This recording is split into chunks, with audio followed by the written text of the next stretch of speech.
Ang ating bidang lalaki ay si Hataebong. Siya ay nagtatrabaho bilang bouncer sa isang bar sa Busan. Mula pagkabata ay ulila na siya sa ina at hindi niya alam kung sino ang kanyang ama. Lumaki siya kasama ang kanyang tiyuhin na nagtatanghal ng magic sa bar. Madalas makipag-away si Taebong sa ibang mga gang. Kaya ang pagpasok at paglabas sa istasyon ng pulis ay pang-araw-araw na bagay para sa kanya. Samantala ang bidang babae ay si Yong Jeolso. Siya ay nagmula sa isang ampunan. Kaya siya ay pinangalan ng Jeolso na nangangahulugang maraming ngiti na may hangarin na ang kanyang ngiti ay makatulong sa mga tao sa paligid niya na magkaroon ng magaan na pakiramdam, mapawi ang pagod at kalungkutan. Isang araw, nag-organisa si Jeolso at ang kanyang grupo ng kaibigan sa kolehiyo ng isang outdoor picnic. Habang nagkakasiyahan sila, dumating ang grupo ni Taebong.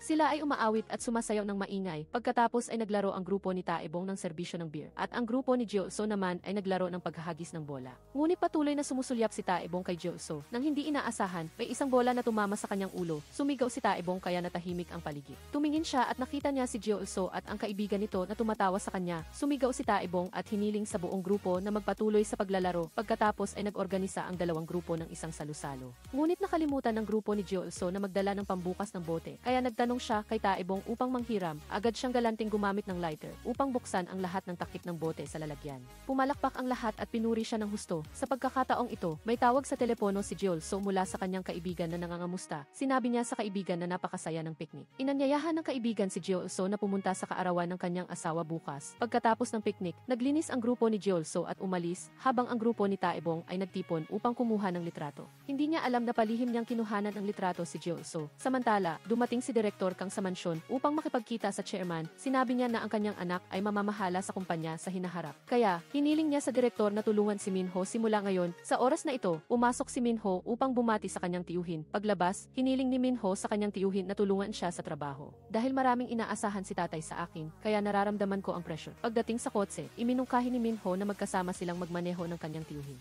Ngunit hindi ito sinang-ayunan ng matanda at nagpakita pa ng pagkadismaya kay Minho, kaya nagmaneho mag-isa ang binata. Kasabay nito, sa daan, nagmamaneho din pauwi ang mag-asawang kaibigan ni Jeolso. Pareho silang kinakabahan na naghihintay sa araw ng kapanganakan ng bata. Habang nagmamaneho si Minho ng napakabilis upang lampasan ang kanyang tiyuhin, bigla siyang nakakita ng isang kotse na paparating. Nagpahiwatig si Minho sa tiyuhin na umatras upang makalamang, ngunit sinadya ng tiyuhin na huwag magpabagal at nanatiling malapit sa kotse ni Minho upang itulak siya sa bingit. At pagkatapos ay naganap ang aksidente, si Direktor Kang ay nakaupo sa kotse at nasaksihan ang lahat. Ngunit malamig siyang nagmaneho palayo na parang walang alam. Narinig ni Jeolso ang balita tungkol sa aksidente ng kanyang kaibigan, kaya tumakbo siya upang makisakay kay Taebong. Sa kotse, labis siyang nag-aalala para sa kanyang kaibigan at patuloy na lumuluha. Pagdating sa ospital, hindi niya nagawang magpasalamat sa binata at tumakbo na lang sa loob. Nagtanong siya sa gwardiya at nalaman niya na wala na ang kasama niyang lalaki. Bago pa man siya mabigla, tinawag siya ng nurse upang makita ang kanyang kaibigan. Hinawakan ni Jeolso ang kamay ng kaibigan at dinala siya sa operating room. Samantala, nakatayo pa rin si Taebong sa labas ng ospital. Bigla siyang hindi sinasadyang nabangga si Direktor Kang. Nag-aalala siyang tumakbo sa banyo upang maghugas ng mukha at kalmahin ang sarili. Pagkatapos ay tumakbo upang makita ang chairman, nagkukunwari na inosente at walang alam sa nangyari. Ngunit hiniling ng chairman na huwag itong gawing kontrobersya. At sinabi na wala na si Minho. Nang marinig ito, nakahinga siya ng maluwag. Sa kabilang banda, sinabi ng nurse kay Jeolso na ligtas ang bata, ngunit namatay ang ina. Narinig niya ito na parang tinamaan ng kidlat. Paglabas, tahimik si Jeolso na umupo mag-isa. Naaalala ang araw na inihatid niya si Uni palayo sa ampunan. Sabay silang nagpisil ng kamay at nangako na magkasama silang maninirahan balang araw. Sa huling sandali, ipinagkatiwala ni Uni ang kanyang maliit na anak sa kanya, kaya nagdalamhati si Jeolso at umiyak para sa kanyang kaibigan. Habang nakaupo siya ng tulala, lumapit si Direktor Kang upang humingi ng paumanhin at binigyan niya si Jeolso ng pera upang palakihin ang bata. Pagkaraan ng ilang minuto, pumunta siya sa nursery upang tingnan ang sanggol na may pag-aalinlangan. Sa huli, nagpasya siyang ampunin ang bata sa edad na 20.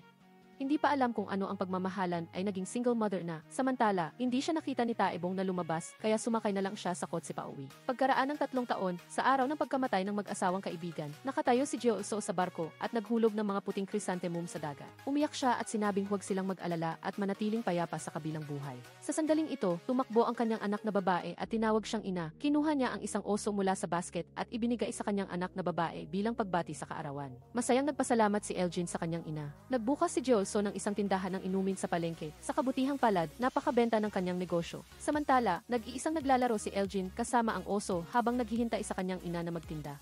Sa kabilang banda, bago umuwi, inilagay ni Secretary Hong ang mga bulaklak sa silid ng chairman. Pagpatay niya ng ilaw at paglabas niya, narinig niya ang boses ng isang tao. Nabigla siya at binuksan ang ilaw. Nagtanong, kailan ka pumasok? Hindi ka ba natatakot na makita ka ng iba? Sa tingin mo ba hindi ako karapat-dapat sa upuang ito? Bakit mo pinalitan ang mga bulaklak bago matapos ang oras ng trabaho? Dahil gusto ko na kapag dumating ang chairman sa silid na ito ay mapupuno ito ng amoy ng mga bulaklak. Ito ang pinakamagandang silid sa kumpanya. Ano ang dapat kong gawin ngayon upang matulungan ka? Kung maaari, ibibigay ko sa iyo ang lahat ng mayroon ako. Hindi siya nagsalita at niyakap siya. Samantala, nagmaneho ang driver at dinala ang chairman sa bar. Nakita niya ang isang grupo ng mga tao na nag-aaway habang nakaupo sa kotse. Kabilang sa kanila si Taebong, ang taong hinahanap niya. Pagkaraan ng ilang minuto, may isang lalaki na tumakbo palabas at hindi sinasadyang nakita ang chairman. Nang lumabas siya sa istasyon ng pulis, nakita niya muli ang chairman. Ngunit naiinis siya at hiniling sa chairman na huwag na silang pakitaan.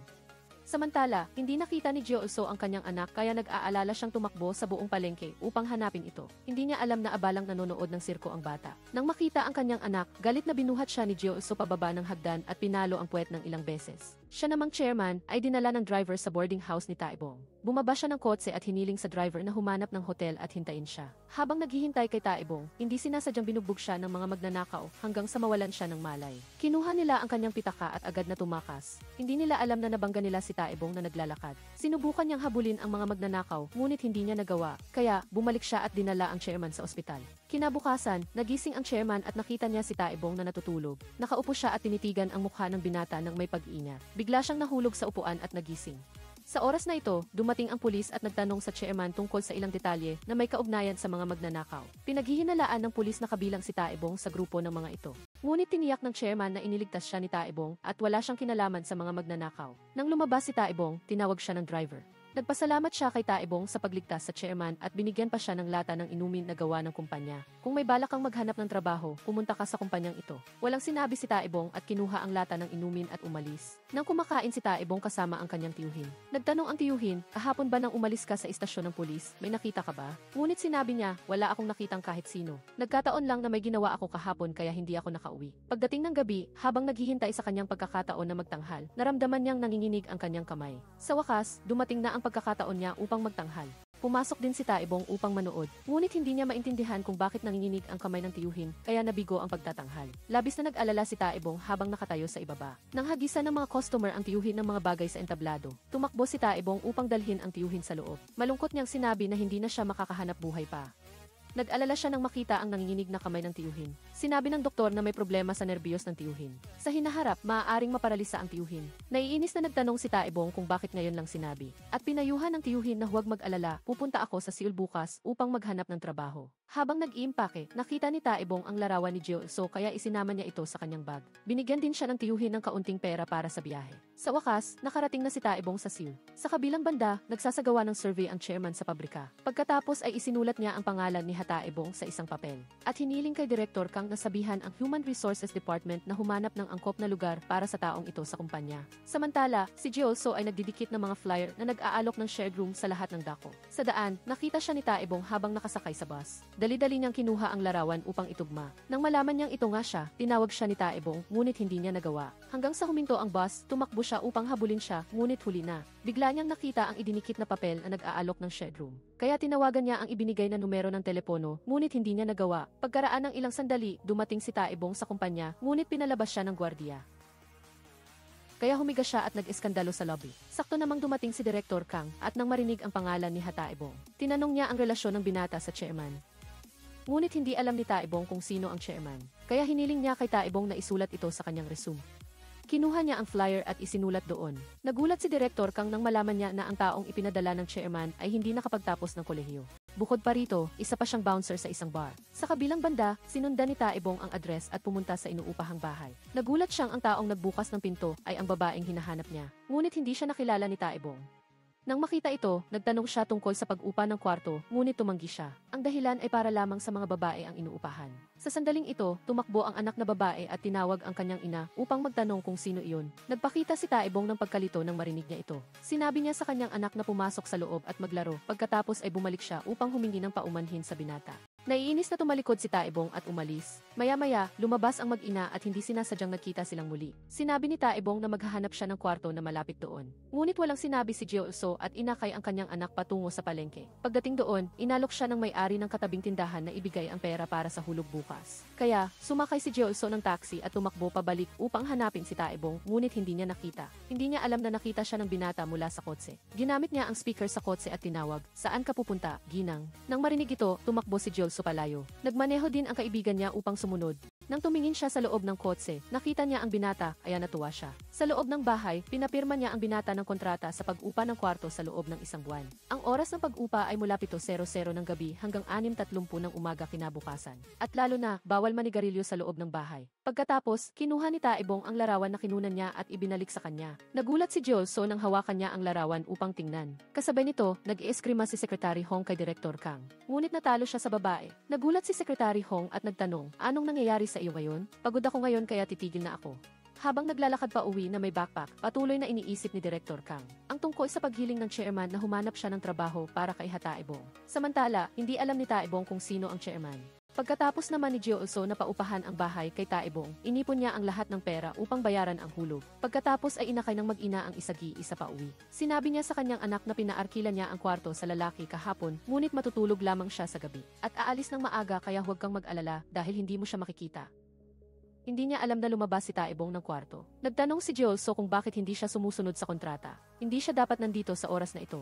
Tila may naalala si Taebong. Kaya nagmamadali siyang binuksan ang pinto ng banyo at binuhat si Elgin palabas. Tumakbo si Elgin sa ina at nagreklamo na ayaw niya sa lalaking iyon.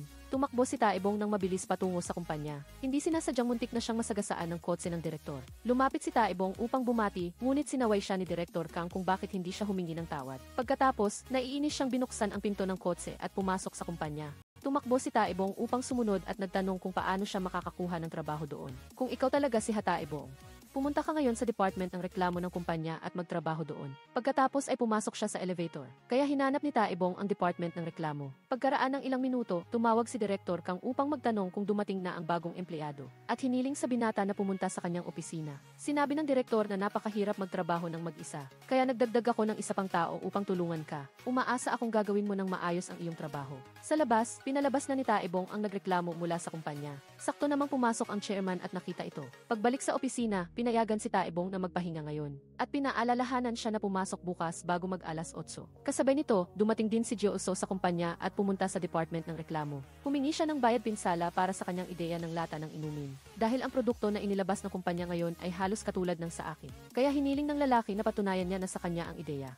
Bago magbayad pinsala ang kumpanya, pagkalabas ni Jeolso, may tumawag. Dali-dali siyang tumakbo pabalik sa palengke upang magtanong kung anong nangyari. At nalaman niya na kinuha ni Minhai ang pera ng lahat sa palengke at tumakas. Kasama na rito ang naipon na pera ni Jeolso. Sa kabilang banda, dinala ni Sonrong si Tyaha sa Seoul upang makipagkita kay Taebong. Binilhan pa siya ng tiyuhin ng formal na damit upang isuot sa trabaho. Pumasok agad si Taebong sa likod ng kotse upang isuot ito at ipakita sa tiyuhin. Sa unang pagkakataon na makita si Taebong na nakasuot ng maayos, may kakaiba ang pakiramdam ng tiyuhin. Maingat pa niyang inayos ang kurbata ni Taebong. Bigla, nakita ni Taebong si Jeolso na tila pagod na umuwi. Nakatayo siya sa labas ng pinto habang umaagos ang luha. Tumakbo si Sonrong at niyakap ang anak.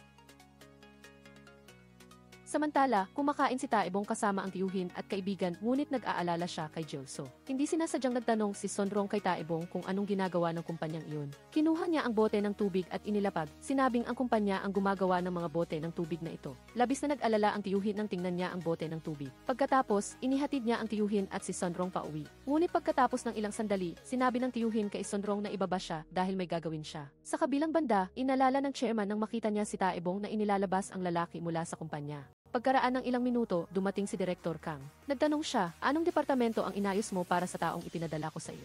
Siya ay inilagay upang magtrabaho sa team ng reklamo. Kasabay nito, tumawag ang tiyuhin ni Taebong sa opisina ng kalihim at humiling na makipag-usap sa chairman. Kaya pumasok ang kalihim upang ipaalam na may tumawag na nagngangalang Hazel Ho. Pagkatapos ay nagkita ang dalawang tao. Nakalimutan mo na ba ang sinabi ko noon? Malinaw kong sinabi na huwag mo na kaming lalapitan. Ngayon, matanda na ako kaya minsan nalulungkot ako. 3 taon na ang nakalipas, namatay ang aking anak. Marami na rin akong nabago sa nakalipas na 3 taon. Kaya pala hinahanap mo ang bata na pinabayaan mo, hindi ba? Sa katunayan, ikaw ang tunay na ama ni Taebong. Ngunit dahil pinabayaan mo siya, huwag mo nang subukang bawiin siya. Pagkatapos ay umalis siya ng galit. Samantala, nakaupo si Jeo-soo sa silid ng nag-iisa at malungkot, habang si Taebong ay naglalaro upang magpalipas ng oras. Nang mag-alas 7 na, nagmamadali siyang tumakbo pabalik sa bahay ni Jeo-soo. Nang makita siyang umuwi, dali-dali niyang inayos ang lahat. Pagkatapos ay umalis ang mag-ina. Sa daan, sinabi niya sa kanyang anak na sarado ang tindahan ngayon. Kaya maglalaro ang mag-ina ng magkasama, samantala, kumakain si Taebong ng noodles. Ngunit nang susubukan niyang manigarilyo, naalala niya ang sinabi ni Jeo-soo na bawal manigarilyo sa loob ng bahay. Kaya naglakad siya palabas upang manigarilyo. Hindi niya alam na makikita niya ang mag-ina ni Jeo-soo doon. Nagtanong siya at sinabi niya na pupunta sila sa bahay ng isang kamag-anak. Ngunit inosenteng nagtanong si Eljin sa kanyang ina na wala naman tayong kamag-anak. Nasa langit na rin si tatay, hindi ba? Nang makita ito, nagkunwari si Taebong na may gagawin siya ngayong gabi kaya hindi siya uwi. Naglakad siya patungo sa kumpanya, pumasok sa opisina at nag-push-ups ng ilang sandali pagkatapos ay naghanap ng lugar upang matulog. Ngunit hindi siya makatulog buong gabi. Samantala, naglalabas si Jeo-soo sa bahay kaya sinamantala niyang labhan din ang jacket ng binata. Paglabas, inayos din niya ang mga kalat niya sa mesa. Kinabukasan, nang dumating ang chairman sa kumpanya, nakita niya si team leader Du mula sa department ng reklamo at binigyan siya ng folder upang tingnan. Gusto ng chairman na bumuo ako ng isang espesyal na sales team. Alam kong nahihirapan ang grupo sa paghawak ng mga reklamo. Sa totoo lang, ang trabaho namin ay makinig sa reklamo ng ibang tao. At harapin ito, hiniling ko na tanggalin ang complaint board at palitan ito ng sales board. Kaya, magsimula ka ulit. Kaya, yumuko siya at sumunod sa sinabi ng chairman. Kasabay nito, nagdao si Director Kang ng pulong ng mga head ng department. Bigla siyang nakarinig ng ingay mula sa likod ng screen. Nang hilahin niya pababa ang screen, nakita niya si Taebong na natutulog doon. Galit na sinampal siya ni Director Kang at inutusan ang gwardiya na paalisin siya. Nakita ng tiyuhin si Taebong na pinalabas habang nakatayo sa labas ng kumpanya. Nagmumura siya nang makita niya ang tiyuhin. Paglabas, sinabi niya na ang mga tao sa loob ay iba sa atin. Pinayuhan niya si Taebong na magtrabaho ng marangal at tumayo sa sarili niyang mga paa. Sa utos ng chairman, hinanap ni team leader Du ang mga empleyado ng kumpanya na natanggal na upang bumuo ng sales team. Pagbalik niya, nakita niya si Jeo-soo, nagbigay siya ng ebidensya upang patunayan ang kanyang ideya. Sinabi niya na hindi pa nangyayari ang ganito. At ang pinakamahusay na solusyon sa kasalukuyan ay payagan si Jeo-soo na magtrabaho sa kumpanya. Bigla, lumabas ang taong pinaalis ni Taebong noon. Kaya umalis si Jeo-soo kasabay ng pagpasok ni Taebong. Ngunit nagkatinginan lamang sila at hindi nagkaintindihan. Sa loob, labis na nagmakaawa si team leader Du sa lalaki. Sinabi ng lalaki na dinala na niya ang lahat ng lagda ng mga ahente sa rehiyon ng Seoul. Tatanggihan namin ang lahat ng produkto ng kumpanya. Sa oras na ito, pumasok si Taebong. Hiniling ng lalaki kay Taebong na lumuhod at humingi ng tawad. Ngunit tumanggi si Taebong kaya lumuhod na lang si team leader Du para sa kanya. Sumigaw si Taebong na hindi ako makakaluhod at umalis. Habang naglilinis siya, dumating ang mag-ina ni Jeo-soo at nagtanong. Sinabi niya na nagbayad siya ng isang buwang upa, ngunit hindi nagtagal doon. Kaya hiniling niya kay Jeo-soo na ibalik ang kalahati. At iniwan niya ang numero ng telepono sa mesa upang makipag-ugnayan kapag nagbayad na siya. Bumalik si Taebong sa kanyang lumang kapitbahayan dala ang kanyang backpack. Pagdating niya, tinulungan niya agad ang bar na paalisin ang mga nanggugulo sa lugar. Ngunit sinampal siya ng tiyuhin at pinaalis. Inutusan niya si Taebong na bumalik agad sa Seoul. Pumunta sa kumpanyang iyon at huwag na huwag magpapalabas, anuman ang mangyari. Kinabukasan, iniwan ni Jeo-soo si Eljin at pumunta sa kumpanya upang magtrabaho ng mag-isa. Nag-alala si Director Kang nang makita siya. Nakilala siya ni Jeo-soo kaya yumuko siya upang bumati. Sa oras na ito, kararating lang din ni Taebong at naghihintay ng elevator. Yumuko siya upang batiin ang dalawa. Paglabas ng elevator, humiling si Director Kang na makipag-usap ng pribado kay Jeo-soo. Ang bilis ng panahon, 3 taon na ang nakalipas.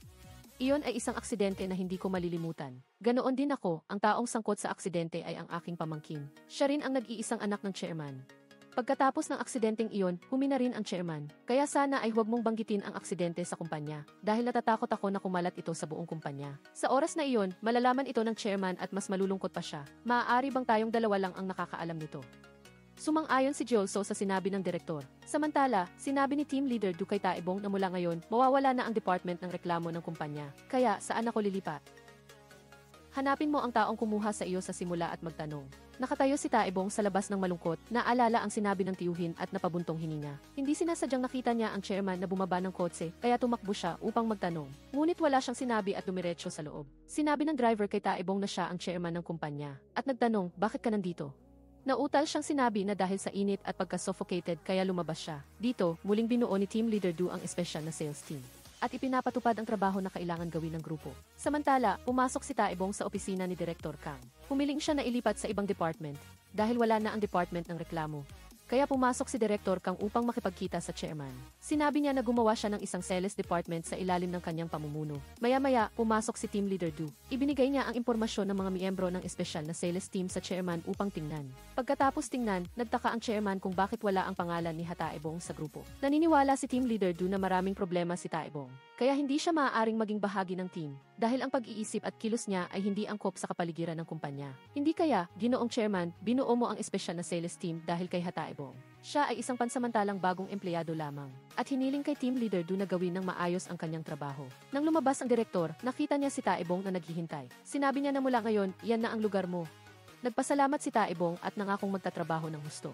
Habang nasa kotse, hiniling ng chairman kay Secretary Hong na turuan ang isang bagong empleyado ng mga pangunahing kaalaman. Bagamat medyo nakakalito, nangako rin siya sa chairman na ituturo niya ang lahat ng alam niya. Habang nagdadala si Jolso ng mga karton ng inumin, hindi sinasadyang nabangga niya si Secretary Hong. Nagpakita ng pagkadismaya ang kalihim at umalis. Lumapit si Taebong upang tulungan si Jolso sa pagpulot ng mga lata ng inumin. At tinanong siya kung anong ginagawa niya sa kumpanyang ito. Nagtatrabaho ako sa espesyal na sales team.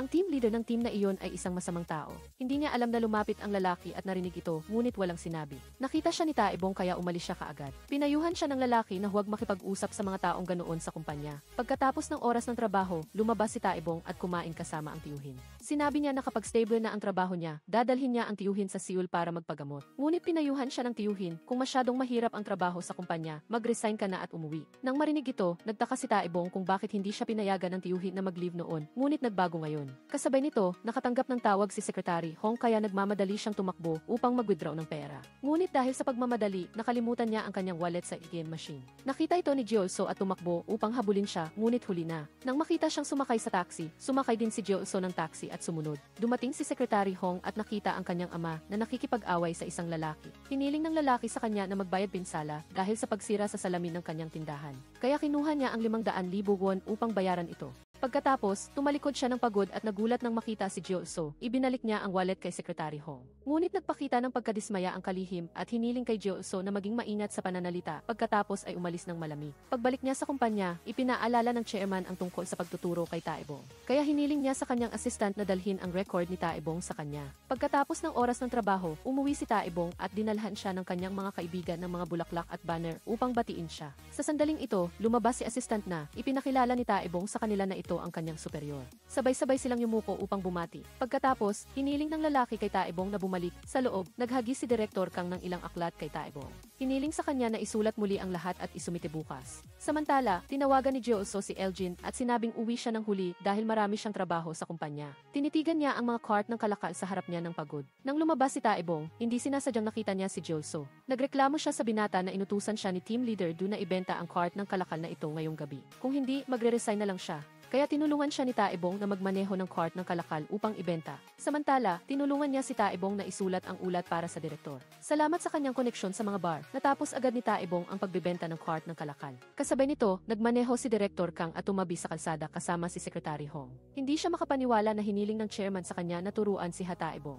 Galit siyang nagtanong kung sino si Hataebong at bakit interesado sa kanya ang chairman. Dapat kang kumalma dahil nakita ko na ang kanyang record. Siya ay isang third-rate na gangster, kaya ikaw lang ang nag-iisang tagapagmana ng korporasyon. Dahil ikaw ang kapatid ng chairman, niyakap siya ni Direktor Kang at nagpasalamat. Pagdating sa bahay, inalok niya na pumasok upang magkape, ngunit sinabi ni Secretary Hong na sa susunod na lang. Kaya, tumayo na lang siya at pinanood siyang pumasok. Ngunit nang umalis na si Direktor Kang sakay ng kotse, lumabas si Secretary Hong. Pagkatapos, nag-iisa siyang umuwi.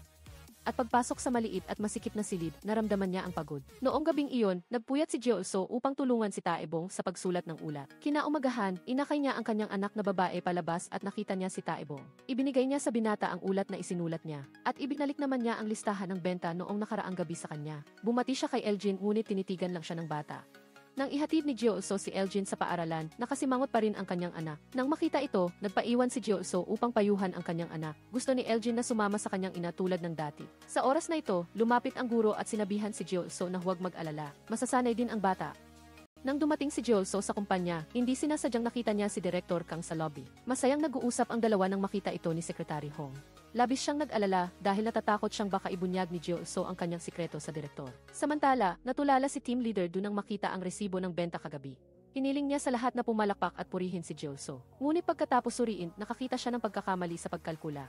Sinabi nila na may isang lalaki na nagdala ng inumin upang ibenta kagabi. Sino ang taong iyon? Sabihin mo sa akin. Sa kabilang banda, pinuri ni assistant na ang ulat ni Taebong. Ngunit nagtaka rin sila dahil ang sulat kamay ay parang sa babae. At hiniling kay Taebong na sabihin kung sino ang taong iyon. Ngunit hindi siya nagsalita at umungal sa kanila. Sakto namang dumating sina Team Leader Du at Jioso at tinawag si Taebong. Samantala, nakita ni Secretary Hong si Director Kang at nagtanong kung sino ang babaeng nakita niya sa lobby. Siya ay isang sales associate mula sa espesyal na sales team. Ngunit nagpakita siya ng pagkadismaya tungkol dito. Anong problema? Hindi ka mukhang Hong Jisoo na kilala ko. Pagkatapos ay lumapit at sinabing huwag kang mag-alala, mauuna na ako. Pagbalik sa opisina, hindi sinasadyang nakita niya ang lahat na nagtitipon doon kaya nagtanong siya. At kaya, pinarusahan silang dalawa na pumila sa likod ng truck. Sinisi ni Taebong si Jioso kung bakit maganda ang sulat kamay niya at nahuli sila. Dapat ay isinulat mo ito ng pangit. Anong masama doon? Kumusta naman ako? Sa simula, pinuri nila ako na mahusay magbenta. Hindi ko alam na mali pala ang kalkulasyon mo. Biglang, tumakbo si Apat na Mata at tinawag si Taebong na pumunta sa opisina ng chairman para sa isang pulong. Nang pumasok si Taebong, si Secretary Hong lang ang nakita niya. Hiniling niya sa binata na lumabas at kumatok muna bago pumasok. Kaya, naiinis na lumabas si Taebong, kumatok at pumasok. Ako si Taebong mula sa Planning Department. Ipinakilala niya ang kanyang sarili bilang si Hong Jisoo, kalihim ng chairman. Ngayon, tuturuan kita kung paano makipag-ugnayan ng maayos. Iyan ang trabaho mo sa kumpanyang ito.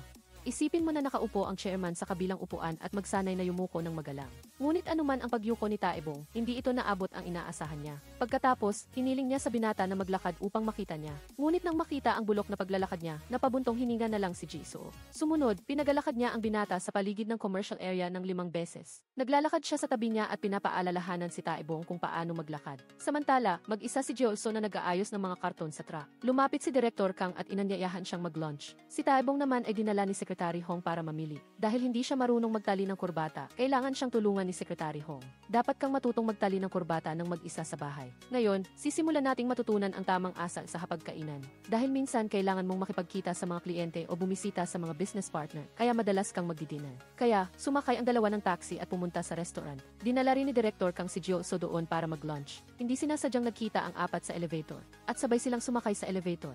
Pagdating sa lugar, nang nasa banyo si Jioso, sinadya ni Secretary Hong na paalalahanan si Jioso na huwag makialam sa personal na buhay ng iba. Gusto niyang pag-usapan ang nangyari sa Garungsan noon. Wala akong oras para makialam sa ganoong bagay. Sa hapagkainan, nakatuon si Secretary Hong sa pagtuturo kay Taebong kung paano gumamit ng kutsara at kutsilyo. Nakaupo si Director Kang sa kabilang mesa kasama si Jioso, ngunit ang mga mata niya ay nakatuon sa kanilang mesa. Nang tawagin siya ni Jioso, saka lang siya bumalik. Nagtanong siya kung bakit siya interesado kay Taebong. Nagtatrabaho siya sa planning department kaya kailangan kong magtanong. Sa totoo lang, wala akong alam tungkol sa kanya. Kung gayon, paano kayo nagkakilala?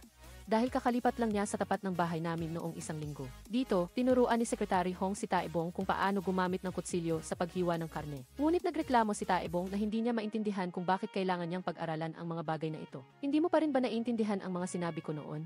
Sige, dahil sabi mo trabaho ito. Kumain ka na.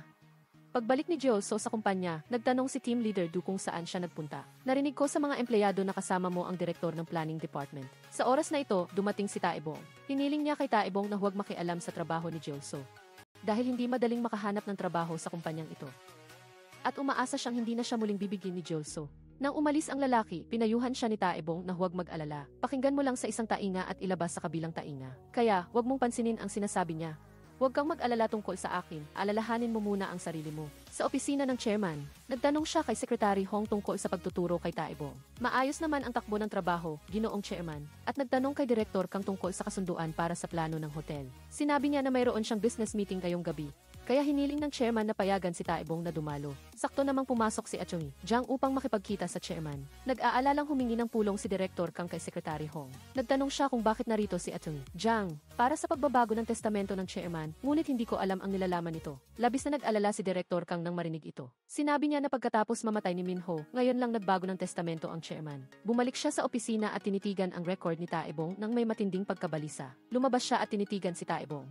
Pagkatapos ay malamig siyang nagtalaga ng trabaho sa lahat. Sa kabilang banda, hiniling ni Team Leader Du sa lahat na lumabas upang mag-market ng mga produkto. Biglang may tumawag kay Jioso. Sinabi ng guro na patuloy na umiiyak si Eljin. Kaya tumakbo siya upang humingi ng pahintulot sa team leader na lumabas sandali. At umamin na mayroon siyang anak. Na ikinagulat ng lahat. Pagkatapos, nag-aalalang sumakay siya ng taxi. Dumating siya sa paaralan at niyakap ang kanyang anak para patahanin. Ngunit gusto lang ni Elgin na makasama ang kanyang ina kahit marami siyang kaibigan sa klase. Umiyak siya at sinabi sa kanyang ina na tinutukso siya ng kanyang mga kaibigan dahil wala siyang tatay. Naalala niya ang mapait na araw 3 taon na ang nakalipas. Nang ipanganak si Elgin ay siya ring paglisan ng mga magulang niya sa mundong ito. Ang iyak ng kanyang anak ay nagbigay ng dagdag na alalahanin sa Gyaso. Sa kumpanya, naghihintay ang lahat sa pagdating ni Gyaso. Ngunit nagulat silang lahat nang lumabas siya kasama ang kanyang anak. Pagdating sa center, pinagsabihan ni Gyaso ang anak na maging mabait at maglaro habang nagtatrabaho siya. Nakaharap ang planning department. Kaya sa sales side, ipinakilala ni Gyaso ang inuming produkto. Habang sa planning department naman, nagbigay si Kivong ng pamaypay sa mga customer na may logo ng pangalan ng kumpanya. Parehong sumigaw ng malakas ang dalawang panig upang makaakit ng mga dumadaan na customer. Inis na sinabi ni Kivong kay Gyaso kung maaari ba siyang magsalita ng mahinahon. Ngunit tiningnan lang niya ito ng masama at nagpatuloy sa trabaho. Pagkatapos, naglakad-lakad siya at hindi sinasadyang nakita si Elgin. Inalok niya ang bata ng ice cream, ngunit nang makita siya ni Elgin ay tumakbo ito palayo. Nang tawagin niya ang kanyang ina, nakita ito ni Hong. Nagulat siya nang malaman niyang may anak na si Gyaso. Akala ni Elgin sinusundan ng nakakainis na taong iyon ang kanyang ina. Matapos siyang pakiusapan ng paulit-ulit, pumayag si Elgin na maglaro para makapagtrabaho ang kanyang ina. Lumapit si Hong at nagtanong kung anak niya iyon. Mukhang hindi ka pa kasal. Ang pagiging single mother ay magiging napakahirap para sa iyo kung magiging permanenteng empleyado ka. Nakatayo si Hong sa tabi, nakikita ang mukha ni Gyaso na puno ng pag-aalala at naawa siya. Lumabas siya at nakita si Hong. Sinabi niya na mayroon siyang dinner date sa isang tao mula sa Japan. Ngunit nagpakita si Hong ng kawalang kasiyahan at gustong mag-resign at ibabalik ang mga gamit kinabukasan. Kung gusto niyang mag-resign, sabihin niya sa taong namamahala, ngunit kailangan pa rin niyang umalis ngayon. Sa hapunan, umupo lang si Hong at kumain habang nakikinig sa kanilang pag-uusap. Naiinis, hiniling ni Hong na huwag nilang pag-usapan ang trabaho kundi kumain at uminom. Nagbuhos pa siya ng alak at inanyayahan ang lahat. Si Hong na nakaupo sa tapat ay nangalang at nakatingin sa kanya. Bumalik kay Gyaso, pagkatapos ng trabaho, hinawakan niya ang kamay ng kanyang minamahal na anak at umalis nang biglang umulan. Pag-uwi niya sa bahay, dumating ang tiyuhin ni Hong para sumilong sa ulan at naghintay sa kanya. Samantala, dinala ni Hong ang lahat sa pangalawang round sa isang bar. Ngunit ayaw ni Jisoo na pumasok sa loob. At hiniling niya kay Hong na pumasok, batiin ang mga taong iyon at lumabas. Huwag kang mamuhay ng masyadong istrikto. Huwag ka nang magsalita pa at sundin mo ang sinasabi ko. Ang pagtuturo mo ay tapos na dito dahil bukas magre-resign na ako. Samantala, pumunta si Kim Tae-kang sa bar kung saan nagtrabaho si Hong para magtanong. Binigyan niya ng pera ang mga empleyado doon para sabihin ang lahat tungkol kay Hong. Na mayroon siyang tiyuhin na isang magician na nagngangalang Hagyoho.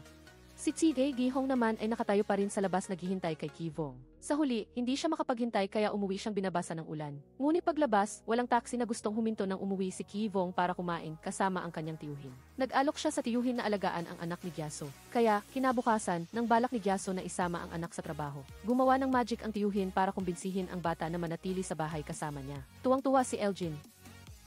Paglabas, nakita ni Gyaso si Hong at pinasalamatan siya ng husto dahil sa pag-aalala kay Elgin. Pagkatapos, sumakay sila ng bus. Pagdating sa kumpanya, sinabihan niya itong pumasok muna, habang siya ay nanatili sa labas at nagsigarilyo. Nang pumasok si Kim Tae-kang sa trabaho at narinig ang ulat ng empleyado tungkol sa nangyari kahapon, nakipagkita siya kay Ma at sinabi sa kanya ang tungkol sa pagkaulan ni Hong kagabi. Kaya nakipagkita ang kay Hong at pinagalitan siya. At inutusan siyang pumunta kaagad sa bahay ni Hong para bisitahin at humingi ng tawad. Nang makita ang galit ng nagmamadaling yumuko si Hong at umalis. Samantala, tumawag si Kim Tae-kang kay Hong para kamustahin.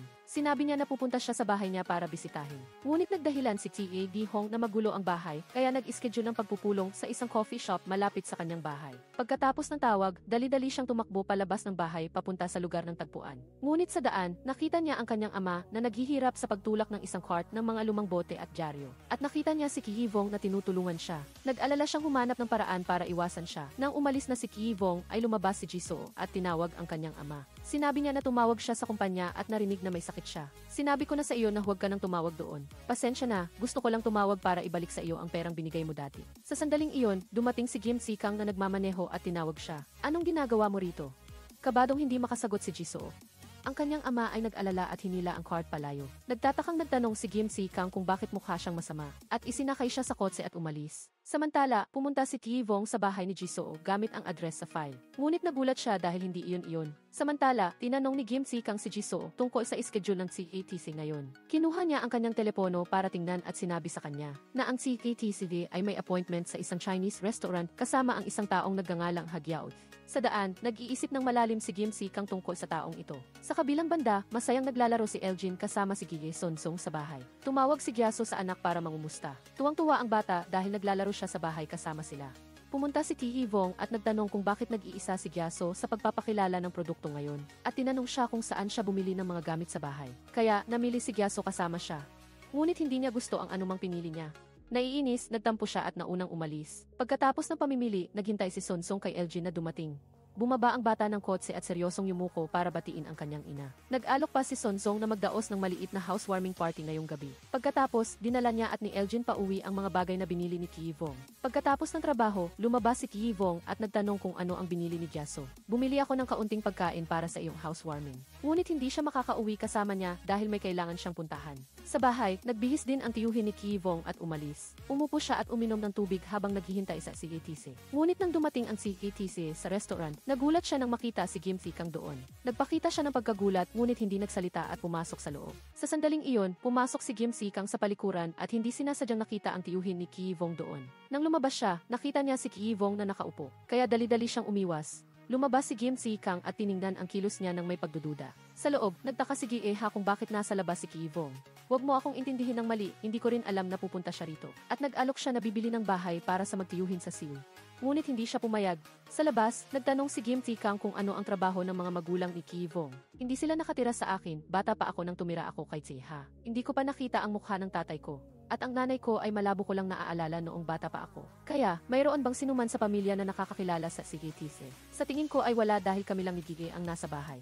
Kung gayon, paano mo nakilala ang CATC? Sa oras na iyon, hindi ko alam na siya ang CATC.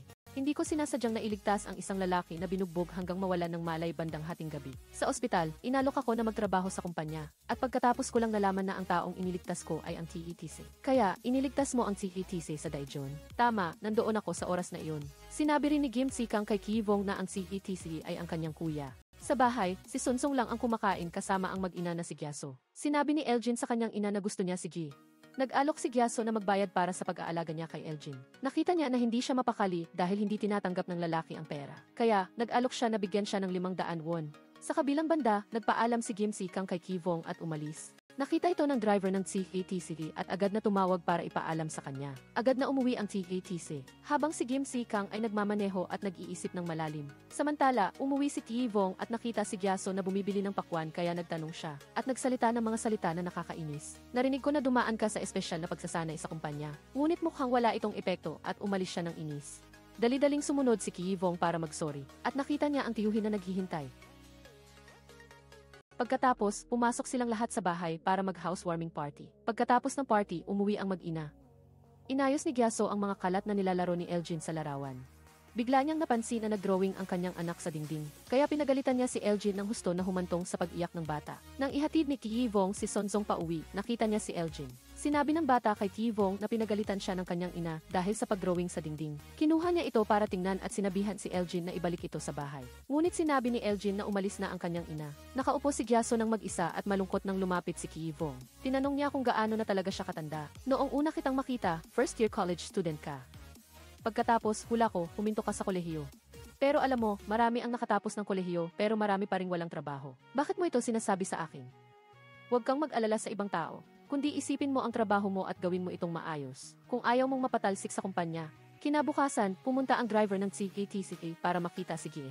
Ibinigay niya kay Gye ang kahon na may susi ng apartment. Kaya, agad na tumawag si Gye sa opisina ng CATC at pinagalitan ito. Pagkatapos, pumasok si Gye Hong at ipinarating sa CATC ang narinig niya. Tinanong niya kung pumunta ba si Kiyvong sa bahay niya kahapon. Ngunit sinabi niya sa CATC na hindi niya nakita si Kiyvong. Sinabi ko na sa kanyang pumunta sa bahay mo para humingi ng tawad. Imposibleng hindi siya pumunta. Pagkatapos, inutusan siya ng CATC na tulungan si Kiyvong na makapasa sa interview ng kumpanya sa loob ng 1 buwan. Nang lumabas siya, nakita niya ulit si Kiyvong. Nagsorry siya tungkol sa nangyari kahapon na nagkasakit siya. Kung gusto mong manatili sa kumpanya, itapon mo muna ang walang kabuluhang pagmamataas mo. Magsisimula tayo ulit mula sa simula. Pumayag si Kihivong at sinabi pa na pumunta siya sa bahay niya pero tila mali ang address. Lumipat ako ng bahay pero hindi ko pa binabago ang address sa company file. At inutusan niya itong mag-aral ng tamang pag-ugali sa pagkain sa Chinese restaurant ngayon.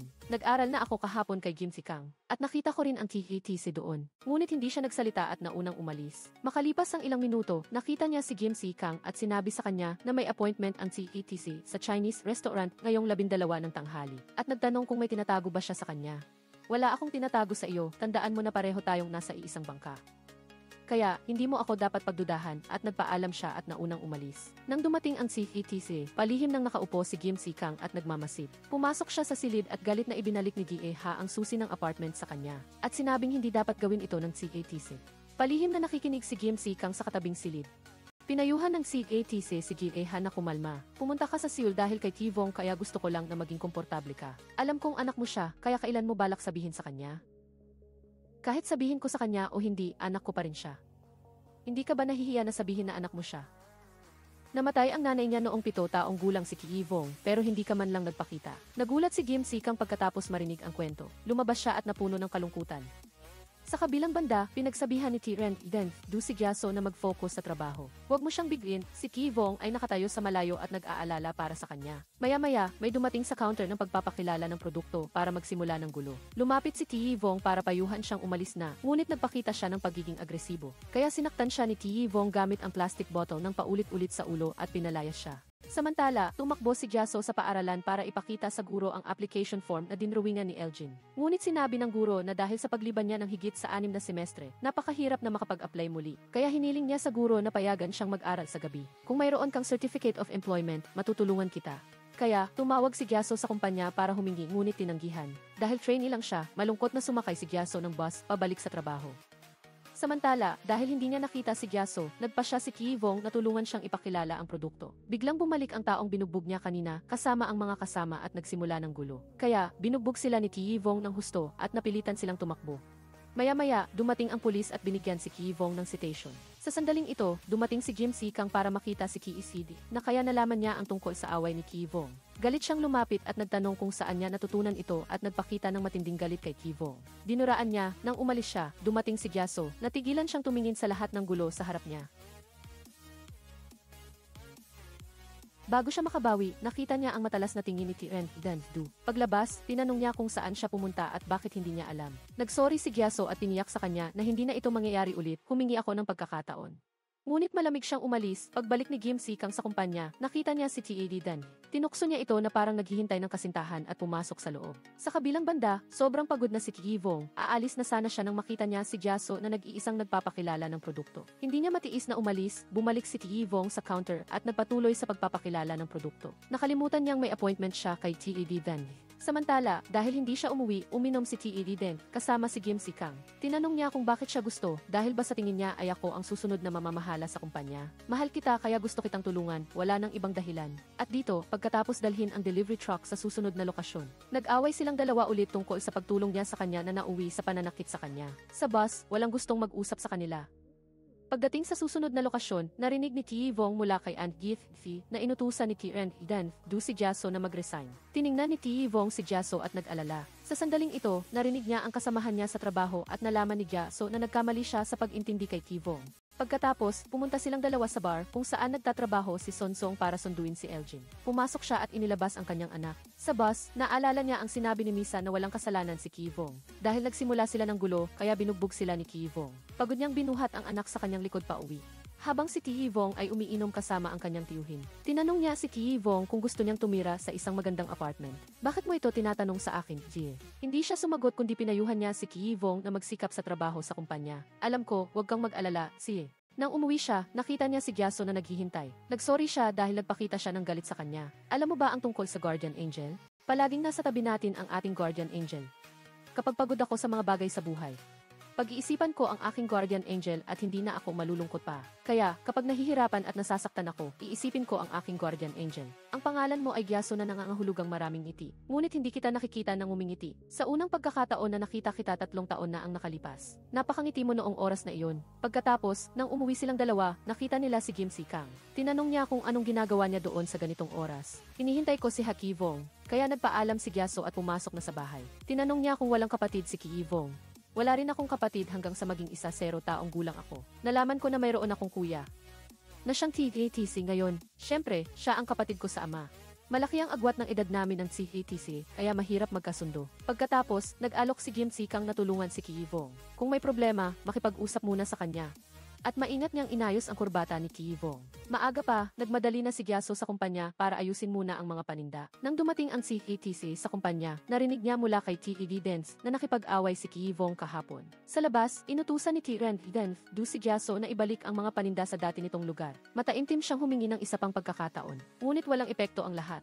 Ipinakita ni Kim Si Kang sa CATC ang away ni Ki Vong kahapon na naging counterproductive sa kampanya ng bagong produkto. Nagbigay si Kim Si Kang ng solusyon na mag-organisa ng event kasama ang mga dealer at ipapagawa niya ito kay Haki Vong. Tinanong niya ang opinyon ni DAD Dengi at nagpa siya na ituloy ang plano ni Kim Si Kang. Paglabas, hiniling ni Kim Si Kang kay Ki Vong na gawin ng maayos ang event na ito. Ngunit hindi ako graduate ng kolehiyo kaya wala akong major. Dahil gusto ng lahat na bigyan ni Tiren Iden, si Gyaso ng pagkakataon. At nagsinungaling pa na mayroon siyang karanasan sa pag-oorganisa ng event. Pagkatapos, hinila ng lahat si Gyaso palabas at hiniling sa kanyang magsinungaling kay Kiren Du. At nang tanungin ni Kiren Du kung gaano nakatagal ang karanasan niya sa pag-oorganisa ng event, agad na sumenya si Miso sa ibaba ng 2 taon. Tinanong niya kung kaya niyang gumawa ng plano para sa event sa beach. At sa huli, binigyan niya siya ng isa pang pagkakataon na pamahalaan ang beach event. Pagkatapos, lumabas si Ki Vong para makita si Gyaso. Sinabi niya na siya ang mamamahala sa beach event na ito. Ngunit sa ngayon, panoorin natin ang video kung paano mag-organisa. Pumasok silang dalawa sa silid para manood ng video. Napakadilim sa loob kaya nakadama si Gyaso ng pagkabalisa. Pagkatapos manood, lumabas sila at pinayuhan ni Ki Vong na huwag siyang masyadong umasa sa video. Pagkatapos, nagpaalam silang dalawa, ngumiti si Gyaso habang nakatingin sa barya sa kanyang kamay. Sa kabilang banda, nagmamaneho si Kim Si Kang nang makita si TED Dance na nakikipag-usap sa isang lalaki. Ibinigay ng ama ni GTD Dengyu ang pera para makabili siya ng offering para sa kanyang ina dahil death anniversary niya ngayon.